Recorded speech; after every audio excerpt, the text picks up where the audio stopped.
नमस्कार, गुलिस्तान न्यूज में आपका बहुत बहुत स्वागत है और उत्तराखंड के इस खास बुलेटिन के साथ मैं शीतल शर्मा। सिलक्यारा टनल में फंसी 41 जिंदगियों को बाहर निकालने के लिए हर मोर्चे पर ऑपरेशन गतिमान है। बीते 9 दिनों से टनल के अंदर कैद 41 जिंदगियों तक पहुंचने के लिए भारत और राज्य सरकार के विशेषज्ञ और एजेंसियां रात दिन जुटी हैं, लेकिन अभी तक कोई सफलता हाथ नहीं लगी है। हालांकि विशेषज्ञ टनल के अंदर मजदूरों तक पहुंचने के लिए 6 बिंदुओं पर काम कर रही है। अब टनल ऊपर से वर्टिकल ड्रिलिंग शुरू हो गई है, जिसके सीमा सड़क संगठन ने कुछ घंटों में 1.5 किलोमीटर तक तैयार की है।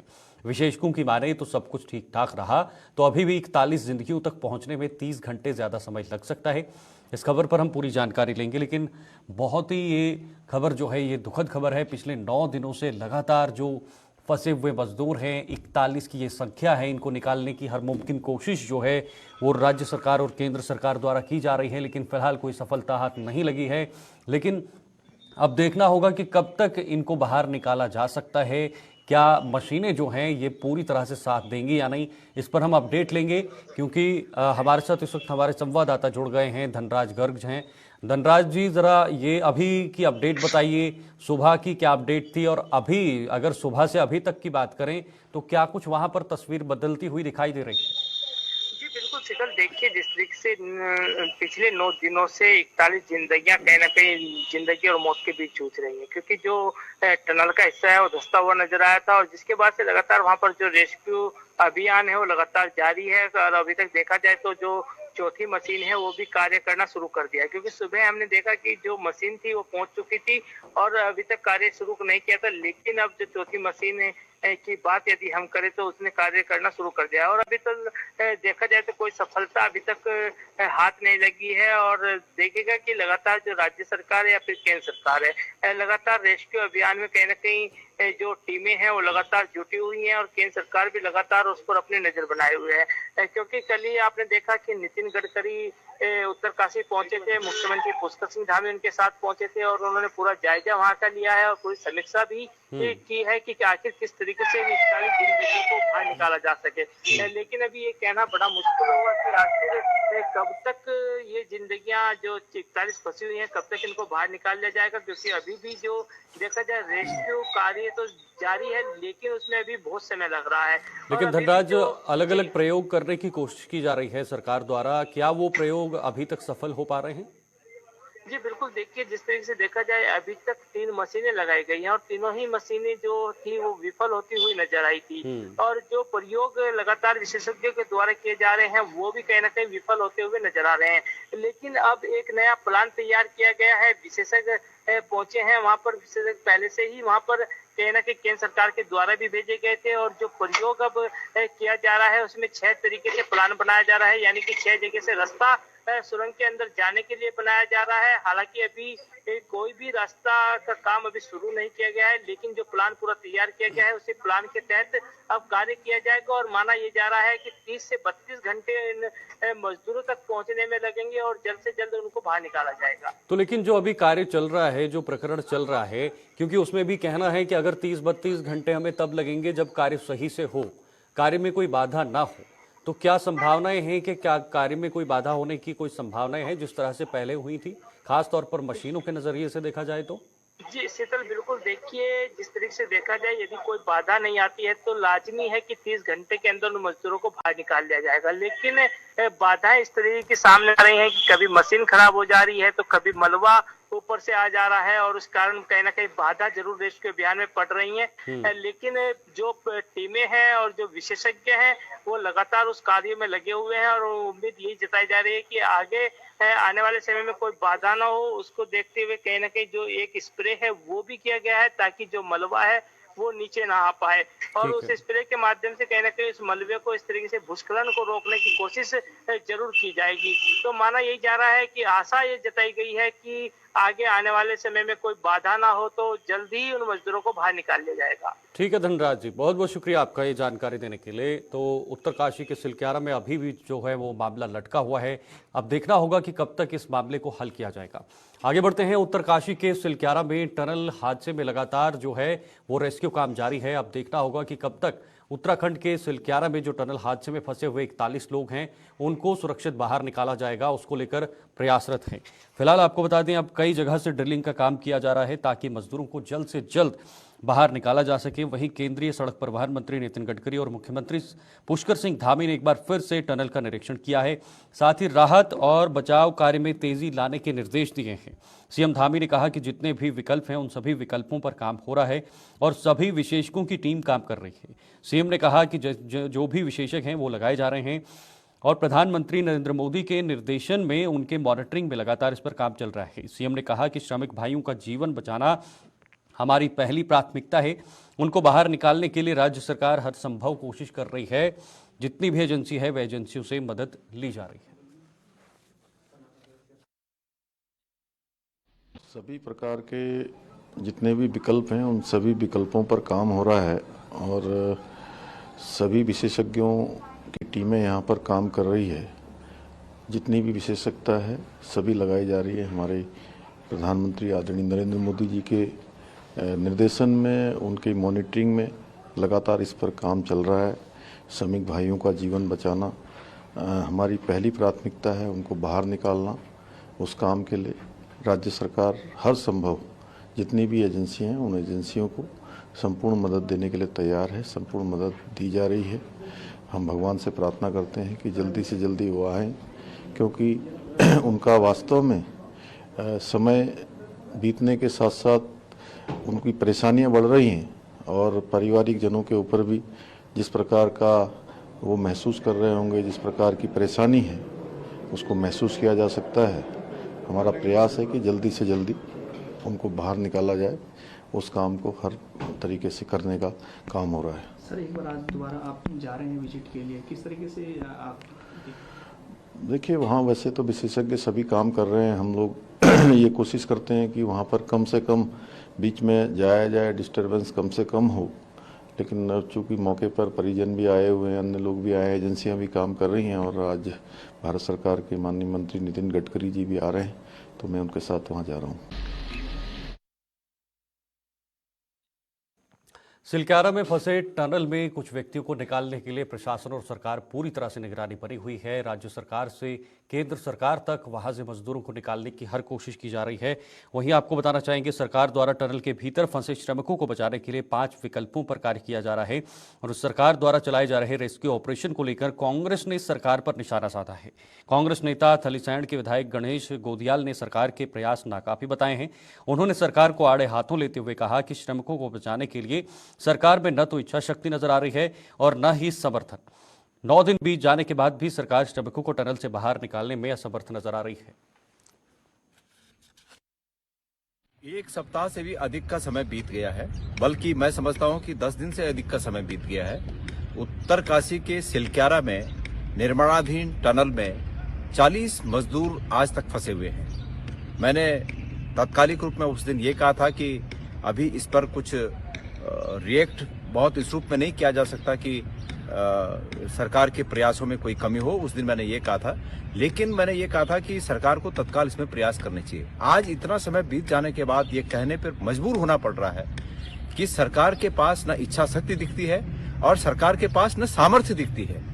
ऐसे लुंज पुंज सरकार, जिसको कि डबल इंजन की सरकार कहा जाता है, आज 10 दिन से उन 40 फंसे हुए लोगों की स्थिति का भी पता नहीं लगा पा रही है, बता नहीं पा रही है कि उनकी स्थिति क्या है। ये सरकार जो लुंज पुंज सरकार है, जो किंग कर्तव्य विमूढ़ सरकार है, जिसके पास ये कोई काम करने का तरीका ही नहीं, पता नहीं किस प्रकार से किया जाए, ऐसी सरकार को रहने का कोई औचित्य प्रतीत नहीं होता है। मैं सरकार से ये कहना चाहता हूं कि आखिर दिवाली बीती, दिवाली के बाद तमाम इतना समय बीत गया, लेकिन अब तक आप लोग मशीनों का ही लाना ले जाने की बात कर रहे हैं। आप सामने आकर कृपया ये बताएं कि उन मजदूरों की अंदर स्थिति क्या है। आप ये कह रहे हैं कि पानी के पाइपलाइन से उन्हें खाना दिया जा रहा है, ऑक्सीजन वहां पहुंचाई जा रही है, लेकिन सिर्फ इतने दिन से अंधेरे टनल में खाना और ऑक्सीजन ही पर्याप्त नहीं होता है। कोई बीमार है, क्या है, उनको निकालने के लिए जो प्रयास होने चाहिए थे, सरकार ये बताए कि क्या उनके पास उनको निकालने के लिए जो तकनीकी चाहिए, जो सामर्थ्य चाहिए, क्या सरकार के पास वो सामर्थ्य नहीं है?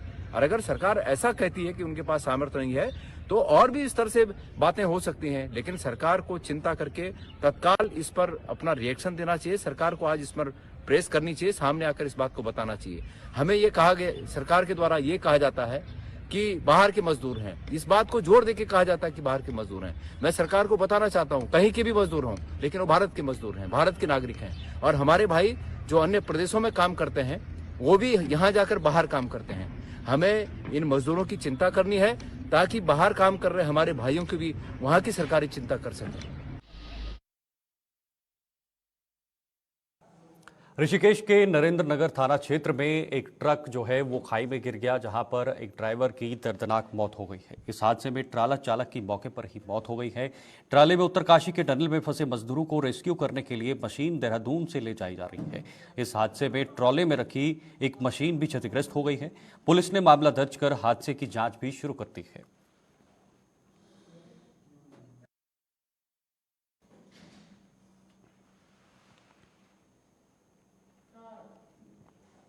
राजकीय शिक्षक संघ द्वारा 33 सूत्री मांगों को लेकर लगातार धरना प्रदर्शन किया जा रहा है और इस पर मामला जो है वो आगे बढ़ने की कगार पर है। आपको बताना चाहेंगे इससे कई चीजें प्रभावित होनी शुरू हो गई हैं।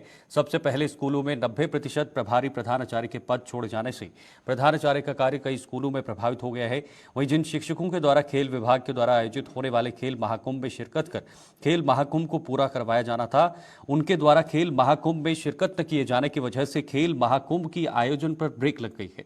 राजकीय शिक्षा संघ का साफ तौर से कहना है कि शिक्षकों का अपनी मांगों को लेकर जो आंदोलन था उसे आंदोलन के चरण पूरे हो चुके हैं। अब केवल शिक्षक शैक्षणिक कार्य ही करेंगे, उसके अलावा कोई और कार्य नहीं करेंगे। शिक्षकों के द्वारा अपनी मांगों को लेकर सख्त रवैया पर शिक्षक महानिदेशक बंशीधर तिवारी ने भी कड़े आदेश जारी किए हैं। वहीं खेल मंत्री रेखा आर्या का कहना है कि खेल और शिक्षा का स्तर एक समान, ऐसे में शिक्षकों के द्वारा खेल महाकुंभ के आयोजन में शामिल न होना दुर्भाग्यपूर्ण, और यदि अगर शिक्षक केवल शैक्षिक कार्य करने को ही अपनी जिम्मेदारी समझ रहे हैं तो खेल भी छात्रों के शैक्षणिक का ही एक हिस्सा है।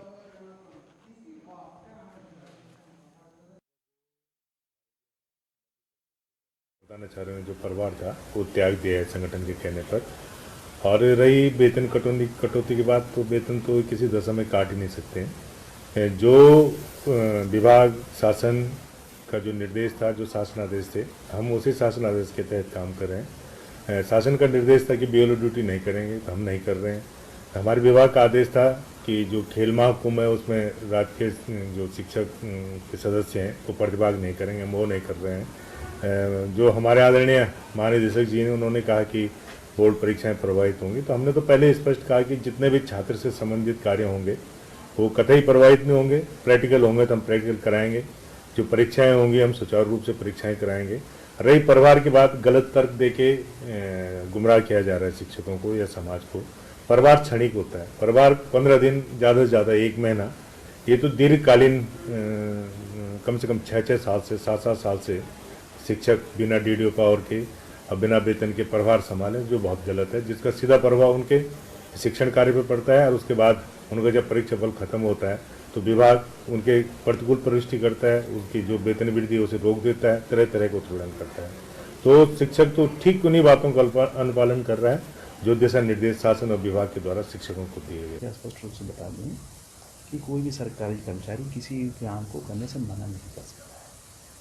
अगर किसी के पास एक कार्य है तो दूसरा कार्य करने के लिए अगर कार्यहित में, जनहित में उसको निर्देश दिए जाते हैं तो कोई मना नहीं कर सकता कि मैं ये नहीं कर सकता, उसको करना ही है। और उसके लिए हमने लिखा भी है कि अगर कोई मना करता है तो उनके खिलाफ कार्रवाई की जाए, उसमें कोई दुविधा नहीं है किसी तरह की। अगर कोई काम नहीं करे तो उसके खिलाफ कार्रवाई करेंगे। सबको तनख्वाह मिल रही है और तनख्वाह का जो एक हम कहें कि न्यायिक जो एक नैतिक जिम्मेदारी है वो सभी को पूरी करनी चाहिए। और मुझे उम्मीद है कि सभी लोग काम को करेंगे। और जहाँ तक बात है मांगों की, उस पर हम लोगों कल बैठक किया था, उसमें एक जो माननीय ट्रिब्यूनल में हमें नोटिफिकेशन एप्लीकेशन लगाने उसको नहीं लगाएंगे। जो LT संवर्ग के अंतर्मंडलीय ट्रांसफ़र हैं उसको भी हम लोग प्रस्ताव बना के भेज रहे हैं, उसमें वार्ता हो गई, उसको भी किया जाएगा। और 5400 ग्रेड पे को राजपत्रित जो करने का है वो भी हमने शासन को ऑलरेडी प्रस्ताव बना के भेजा। मुझे समझ नहीं आ रहा है कि दिक्कत कहाँ है, और इस तरह का व्यवहार कि हम ये काम नहीं करेंगे मुझे कहीं से ठीक नहीं लगता। और हम लोग जो शिक्षक संगठन के अध्यक्ष और पदाधिकारी से वार्ता भी करेंगे बुला करके, और समस्या का समाधान करने की तरफ हम लोग आगे बढ़ रहे हैं। तो सभी को सहयोग करना चाहिए। देखिए, निश्चित रूप से शिक्षा विभाग के शिक्षक गणों द्वारा खेल महाकुंभ को न कराए जाने या उसमें सहयोग न करने की बात जो है वो निकल कर आई है, जिसके कारण से न्याय पंचायत स्तर पर हो रहे खेल महाकुंभ जो 14 या 15 तारीख तक में सभी जनपदों में पूर्ण हो जाने चाहिए थे, वो उनके इस धरना प्रदर्शनों के कारण, सहयोग न देने के कारण वह हो नहीं पाए हैं। इसी के साथ ही हमारे ब्लॉक स्तर पे भी खेल महाकुंभ होने थे, क्योंकि यही न्याय पंचायत स्तर के बच्चे जो है वो ब्लॉक स्तर पे जाने थे। उसकी भी तिथि जो है 15 तारीख से प्रारंभ हो गई है, लेकिन वह भी स्टार्ट नहीं हो पा रहा है। फिर उसके बाद में जिले स्तर पर, उसके बाद में जो है स्टेट स्तर पर ये प्रतियोगिताएं होनी थी। मैं समझती हूँ कि हमारे जो शिक्षकगण हैं वो कहीं ना कहीं खेल को या स्पोर्ट्स को शिक्षा से इतर मान रहे हैं, वो दुर्भाग्यपूर्ण है। यदि उनने ये निर्णय लिया है कि हम शैक्षिक कार्य करेंगे लेकिन हम खेल महाकुंभ में सहयोग नहीं करेंगे, तो बहुत दुर्भाग्यपूर्ण बात है। खेल अपने आप में शिक्षा का अहम अंग है।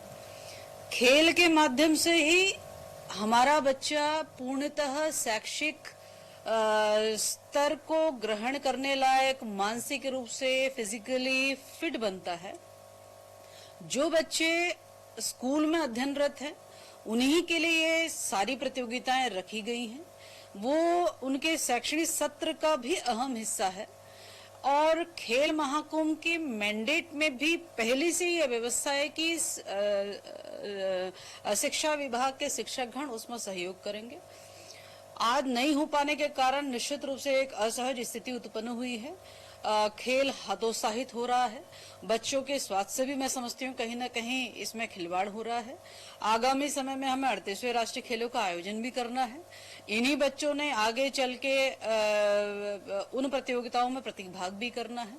तो मुझे लगता है कि ये ठीक नहीं है और मैं इसके लिए चीफ सेक्रेटरी को पत्राचार भी कर रही हूँ कि इस अव्यवस्थित जो ये उत्पन्न हुई है इसको ठीक किया जाए और खेल को शिक्षा से अलग ना समझा जाए।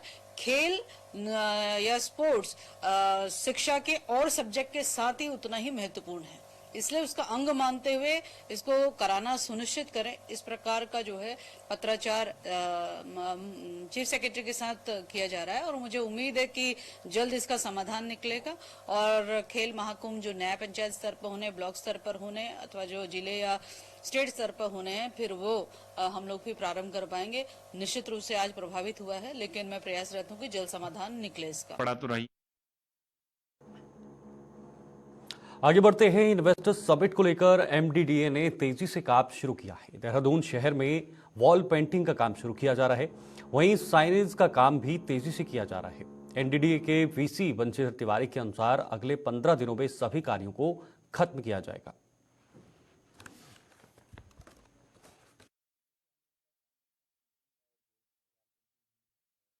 सबका काम चल रहा है, लैंडस्केपिंग का भी काम चल रहा है। अगले 15 दिनों में हमने लक्ष्य रखा है कि हम लोग अपना काम खत्म कर लें।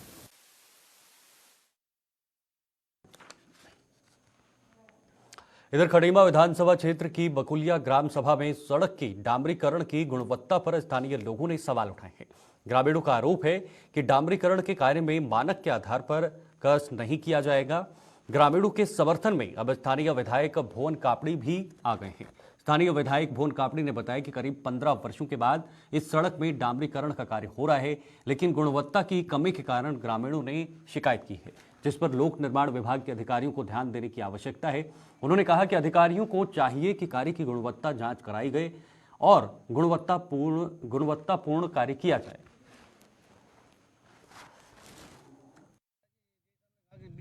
रोड पड़नी चाहिए, बीच में तो पड़ी नहीं रहा है 5 mm भी। तो हमने विधायक जी को शिकायत किया। हाँ, गांव वाले भी सभी लोग विधायक जी बुलाए, विधायक जी की देखरेख में अब दोबारा फिर रोड बन रहा है।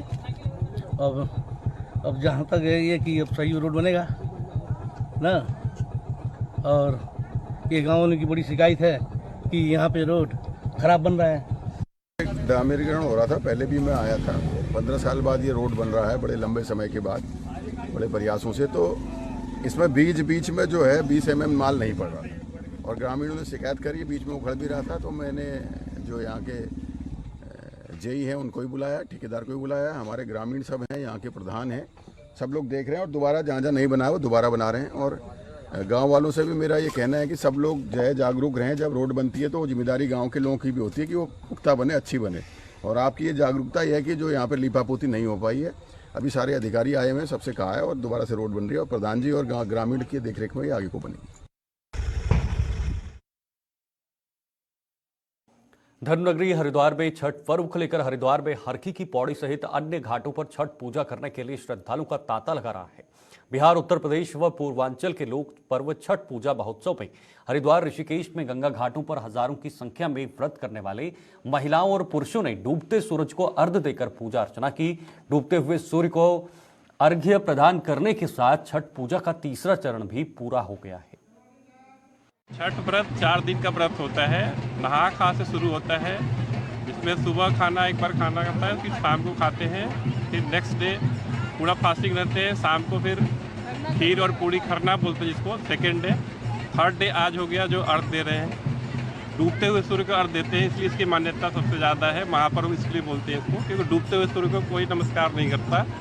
और बिहार के लोग और यूपी के लोग डूबते हुए सूर्य को नमस्कार करते हैं। और चौथे दिन सूर्योदय के साथ व्रत को तोड़ते हैं। तो 4 दिन का व्रत होता है। इसे महापर्व, छठ महापर्व सूर्यदेव का व्रत कहा जाता है। क्या मानता है, हमारे बिहार की बहुत बड़ी छठ का पूजा का मान्यता है।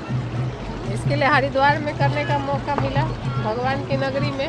आज निर्जला है, कल की रोटी खाए थे और फिर कल सुबह अर्घ दे के फिर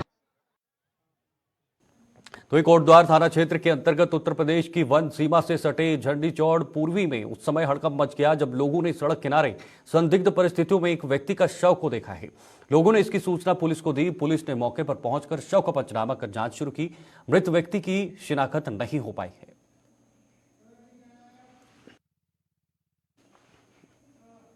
रुक करते हैं अगली खबर का। काशीपुर के फार्मेसी शोध एवं शिक्षण संस्थान Samrat Prithviraj Chauhan college of pharmacy में डी फार्मा एवं बी फार्मा द्वितीय वर्षों के छात्रों के द्वारा प्रथम वर्ष के छात्रों के लिए फ्रेशर पार्टी नियोफिस्ट 2023 का आयोजन किया गया है।